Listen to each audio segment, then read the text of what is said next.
출애굽기. 인류는 곤경에 처해 있습니다. 우리는 오랫동안 곤경 속에서 살아왔습니다. 수많은 사람들이 곤경에서 우리를 건져내기 위해, 엉망인 이 세상을 말끔히 치우기 위해 엄청난 노력을 기울여 왔습니다. 이러한 활동의 중심에 하나님이 계십니다. 하나님께서 우리를 곤경에서 건져내기 위해 행하시는 일, 우리 스스로 할 수 없는 일을 하나님께서 우리를 위해 하셨습니다. 그것이 구원입니다. 출애굽기는 하나님께서 행하시는 구원을 담고 있는 감동적이고 극적인 이야기입니다. 하나님께서는 모세를 통해 그분의 백성에게 말씀하십니다. 나는 하나님이다. 내가 이집트의 혹독한 강제 노동에서 너희를 이끌어내겠다. 내가 너희를 종살이에서 구해내겠다. 내가 직접 나서서 강력한 심판을 행하여 너희를 속량하겠다. 나는 하나님이다. 이 이야기는 노래와 시, 연극과 소설, 정치와 사회정의, 회개와 회심, 예배와 거룩한 생활로 재생산되면서 수세기에 걸쳐 엄청난 결과들을 낳았습니다. 이 이야기는 지금도 사람들, 특히 곤경에 처한 사람들의 상상력을 끊임없이 사로잡습니다. 의미심장하게도 하나님은 구원에 대한 소식을 구호나 외침이 아닌 이야기로 제시하십니다. 출애굽기는 줄거리와 등장인물이 있는, 다시 말해 의도와 인격적 관계가 있는 이야기 속으로 우리를 끌어들입니다. 이야기는 먼저 우리의 상상력을 통해 참여를 유도합니다. 그런 후 우리에게 의지가 있을 경우 믿음을 통해 우리의 삶 전체를 걸고 하나님께 응답하도록 참여를 유도합니다. 이 출애굽 이야기는 지금도 하나님께서 곤경에 처한 사람들을 역사의 혼란으로부터 건져내어 구원의 나라로 이끌기 위해 사용하시는 중요한 이야기입니다.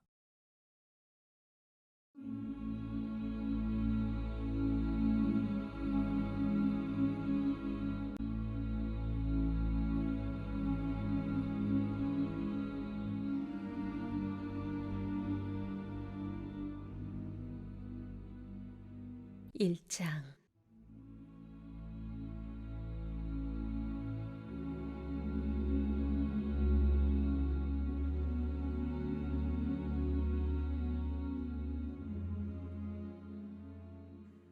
야곱과 함께 각자 자기 가족을 데리고 이집트로 간 이스라엘의 아들들 이름은 이러하다. 르우벤, 시므온, 레위, 유다, 이사갈, 스불론, 베냐민, 단, 납달리, 갓, 아셀. 야곱의 혈통에서 태어난 사람은 모두 70명이었다. 요셉은 이미 이집트에 있었다. 그 후에 요셉이 죽고 그의 모든 형제와 그 시대 사람들이 다 죽었다.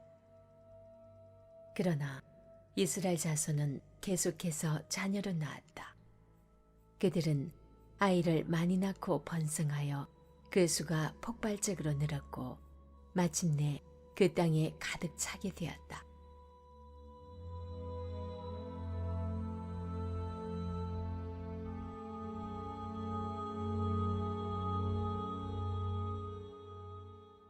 이집트 왕이 이스라엘 자손을 억압하다. 요셉을 알지 못하는 새 왕이 이집트를 다스리게 되었다. 그 왕이 놀라서 자기 백성에게 말했다. 이스라엘 자손의 수가 우리가 감당할 수 없을 만큼 많아졌다. 무슨 조치를 취해야겠다. 전쟁이라도 일어나서 그들이 우리의 적군과 합세하거나 우리를 떠나버리는 일이 없도록 그들을 견제할 방안을 강구하자. 그들은 이스라엘 자손을 노역자 부대로 편성하고 공사 감독을 두어 강제 노동을 하게 했다. 이스라엘 자손은 바로를 위해 곡식을 저장해 둘 성읍 비돔과 람셋을 세웠다. 그러나 이집트 사람들이 그들을 가혹하게 부릴수록 이스라엘 자손은 더욱더 불어났다. 어디를 가나 이스라엘 자손이 있었다. 이집트 사람들은 이스라엘 자손을 감당할 수 없게 되자 그들을 전보다 더 혹독하게 다루었고 강제 노동을 시켜 그들을 짓눌렀다. 이집트 사람들은 벽돌과 회반죽 만드는 일과 힘든 밭일 등 온갖 고된 노동으로 이스라엘 자손을 괴롭게 했다. 그들은 산더미처럼 많은 일과 과중한 노역을 부과하여 이스라엘 자손을 억압했다. 이집트 왕이 시프라와 부아라는 히브리 산파 2명과 이야기를 나누었다. 너희는 히브리 여자들이 아이를 낳을 때 잘 살펴서 사내 아이거든 죽이고 여자아이거든 살려두어라. 그러나 산파들은 하나님을 깊이 경외했으므로 이집트 왕이 명령한 대로 하지 않고 사내 아이들을 살려두었다. 이집트 왕이 산파들을 불러들여 어찌하여 사내 아이들을 살려두었느냐고 캐묻자 산파들이 대답했다. 히브리 여인들은 이집트 여인들과 달리 힘이 좋아서 산파가 도착하기도 전에 아이를 낳아버립니다. 하나님께서 그 산파들을 기뻐하셨다. 이스라엘 백성은 그 수가 계속 증가하여 아주 강한 백성이 되었다. 산파들이 하나님을 경외했으므로 하나님께서 그들의 가정을 번성하게 하셨다. 그러자 바로가 온 백성에게 명령을 내렸다. 태어난 사내 아이는 모두 나일강에 던져 죽여라. 그러나 여자아이는 살려두어라. 이 문단에서는 약속의 실현, 약속의 위기, 그리고 약속의 신앙에 대해 묵상해 보시기 바랍니다. 출애굽기를 애굽에 이른 야곱의 아들들의 명단으로 시작하고 있는데요. 이는 출애굽기가 창세기에 연결된 기록임을 나타내고 있습니다. 나아가 창세기에 이어서 출애굽기를 읽도록 유도하고 있는 것이죠. 야곱의 아들들의 명단은 창세기에 기록된 하나님 택하신 아브라함의 손자 야곱과 그의 아들들, 자손들이 애굽에 이르러 430년을 보낸 후에 어떤 상황에 처했는지 자연스레 소개합니다. 이 명단을 시작으로 출애굽기에서 신명기까지 하나님께서 모세를 지도자로 세우셔서 이 야곱 자손들을 애굽에서 구출해내시고 약속의 땅 가나안으로 얼마나 신실하게 인도하시는지 기록하고 있습니다. 또한 출애굽기 1장 1절로 5절의 애굽에 이른 야곱의 아들들의 명단은 창세기 46장 8절로 27절 명단의 축소판이죠.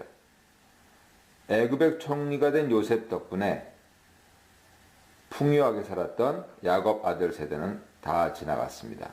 그리고 후손들은 여전히 애굽에 머물러 살고 있는데 긴장감이 고조되고 있습니다. 이스라엘 백성은 점점 번성하고 강한 민족이 되었습니다.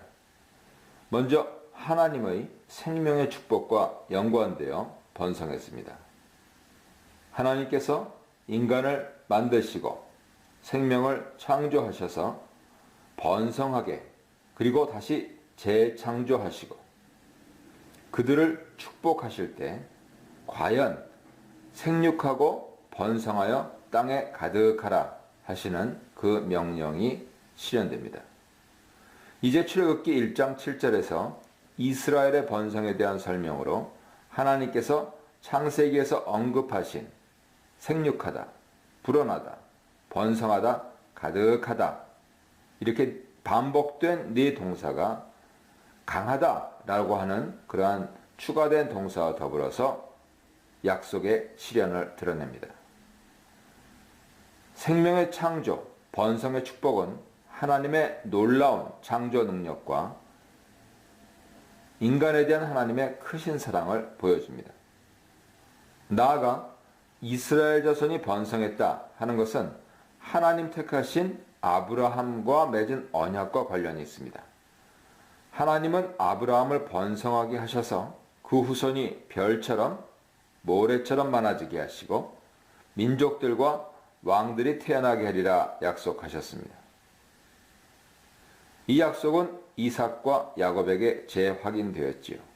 이제 야곱의 아들들이 애굽으로 이주한 후 400여 년이 지났고 이스라엘의 번성은 애굽 왕의 눈에 띌 정도로 뚜렷했습니다. 이로 인해 하나님의 약속은 명백히 실현되었음이 증명되었죠. 아이를 낳지 못하는 아내를 뒀던 아브라함.